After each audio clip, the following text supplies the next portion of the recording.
नमस्कार दोस्तों, मैं आपका आकाश दुबे।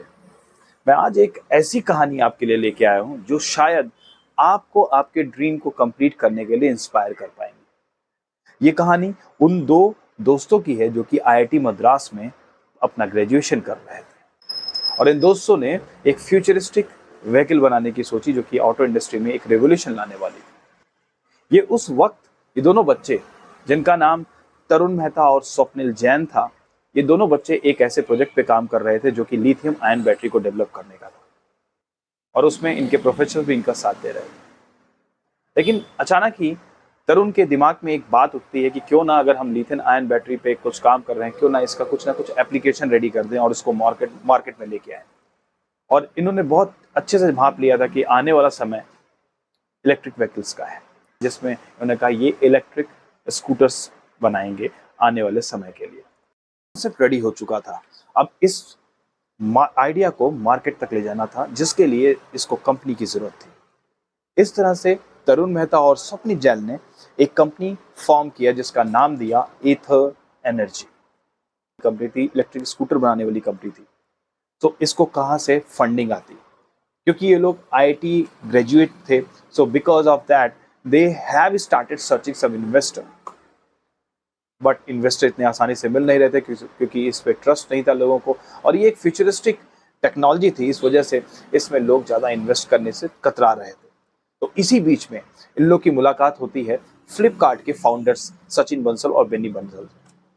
सचिन बंसल और बेनी बंसल, जैसा कि आप जानते हैं, वो टेक्नोलॉजी इन्वेस्टर रहे हैं। तो इस तरह से उन्होंने इन दोनों दोस्तों के ऊपर ट्रस्ट किया और ट्रस्ट करने के बाद इन्होंने $1 मिलियन का इन्वेस्टमेंट किया, जिसके बाद से तरुण मेहता और स्वप्निल जैन ने कभी भी पीछे मुड़ के नहीं देखा और उसके बाद एक के बाद एक फंडिंग राउंड से इन्होंने पैसे इकट्ठे किए और अपने प्रोडक्ट को मार्केट में लॉन्च कर दिया। लॉन्च करने के बाद बहुत अच्छे ऑर्डर्स मिलने लगे और गाड़ी बहुत तेजी से चलने लगी और एथर एनर्जी अच्छी तरह से अपने मार्केट को सेटअप कर पाई। फिर आता है 2023, जो इस साल में कंपनी ने एक ऐसा आइडिया निकाला, क्योंकि इलेक्ट्रिक स्कूटर तो आज की डेट में 2022-2023 के टाइम में मैं देखता हूं कि बहुत सारे कंपनीज इलेक्ट्रिक स्कूटर बना रहे हैं। अब आइए समझते हैं एथर एनर्जी ने क्या ऐसा अलग किया जो अपने आप को वो और दूसरे मैन्युफैक्चरर से अलग कर पाया, और क्या इनका बिजनेस मॉडल था जिसकी वजह से ये आज मार्केट में आगे बढ़ते ही जा रहे हैं और ये लीड कर रहे हैं इलेक्ट्रिक स्कूटर की मार्केट को। पहली बात जो कि इनकी टेक्नोलॉजी है, जिसमें इन्होंने हाई स्पीड स्कूटर्स बनाना शुरू किया, और दूसरा इन्होंने जो स्पीडोमीटर होता है वहाँ पर एलईडी और एलसीडी पैनल्स देने शुरू किए, जहाँ पर आप अपने जो स्पीड है उसको डिजिटली फॉर्म में देख सकते हैं, जो कि प्रीमियम स्कूटर का लुक देता है आपको। तीसरा सबसे इम्पोर्टेंट, जो रेंज और कॉस्ट इन्होंने लॉन्च किया, वो रेंज और कॉस्ट जो है वो और दूसरे मैन्युफैक्चरर से काफ़ी अच्छी कंपेरेबल थी और उनके साथ में कहीं ना कहीं मार्केट में खड़ी होती। एथर का डिज़ाइन जो कि बहुत ही अट्रैक्टिव था, बहुत ही फ्यूचरिस्टिक था, जिसकी वजह से लोग कस्टमर्स इसकी तरफ बढ़ना शुरू हुए। और सबसे अच्छी बात, इन्होंने जो एथर ग्रिड लॉन्च किया, जिसके अंतर्गत इन्होंने जहां पर भी अपना एथर एनर्जी का शोरूम स्टार्ट करते हैं उसके 10 किलोमीटर के रेंज में ये छोटे छोटे एथर ग्रिड्स लगा रहे हैं, जिसे हम ये कह सकते हैं रिचार्जिंग स्टेशंस लगा रहे हैं, जो कि कहीं ना कहीं मदद करता है कस्टमर्स को एक रिचार्ज करने के लिए उनका इलेक्ट्रिक स्कूटर। जैसे इंडियन मार्केट को देखते हुए एथर एनर्जी ने अंतर्गत इन्होंने ग्रिड्स जो है खुद के लगाने शुरू कर दिए, और जहां पर जो भी एथर एनर्जी के स्कूटर खरीद रहा है वो उसको रिचार्ज करने के लिए पेट्रोल पंप पे जाके रिचार्ज नहीं करना है, उसे कहीं पे भी रास्ते में जरूरत पड़े तो विद इन रेंज वो एथर ग्रिड पे जा करके अपने इलेक्ट्रिक स्कूटर को रिचार्ज कर सकता है। लेकिन ये केवल एथर स्कूटर्स के लिए ही अवेलेबल है। तो इस तरह से जब आप एथर स्कूटर खरीदने जाते हैं शोरूम में, तो जो आप पेमेंट करते हैं उसके बाद आपको फ्यूल रिचार्ज कराने के लिए, जो कि आप ये कह सकते हैं इलेक्ट्रिक स्कूटर को अगर रिचार्ज करना है तो आपको कोई पेमेंट नहीं करना है, वो बिल्कुल फ्री है। तो इस तरह का बिजनेस मॉडल आप इंडिया में जब लॉन्च करते हैं तो डेफिनेटली यहाँ के जिस तरह से यहाँ की साइकोलॉजी है, जहाँ यहाँ के लोग हैं, वो डेफिनेटली उसको हाथों हाथ लेते हैं।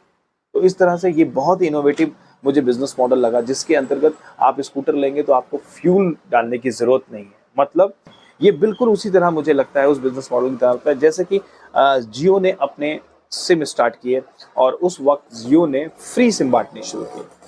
और फ्री बांटने के बाद जब वो सब फोन में इंस्टॉल हो गए, most of the people has install that SIM, Jio SIM, और उसके बाद उन्होंने 100 रुपए, फिर 200 रुपए, फिर 500 रुपए, फिर 700, 800, 1000 तक ये लोग सिम का चार्ज लेना शुरू कर दिए, मतलब रिचार्ज करने के लिए चार्जेस डालना शुरू कर दिए। तो पहले 2 साल जियो ने किया क्या? जियो ने पहले फ्री सिम बांटे, लोगों को उसका हैबिचुअल बनाया, एंड आफ्टर दैट उस पर चार्ज लगाना शुरू किया जब लोगों के नंबर्स चारों तरफ स्प्रेड हो चुके थे। तो इस तरह से जियो अपना brand with in 3 years develop कर पाया। ऐसे ही एथर ने एक स्ट्रेटजी अपनाई, उन्होंने अपना खुद का इकोसिस्टम बनाया कि आप गाड़ी लेते हैं तो आपको रिचार्ज करने के लिए आपको कोई अलग से पैसे नहीं देने पड़ेंगे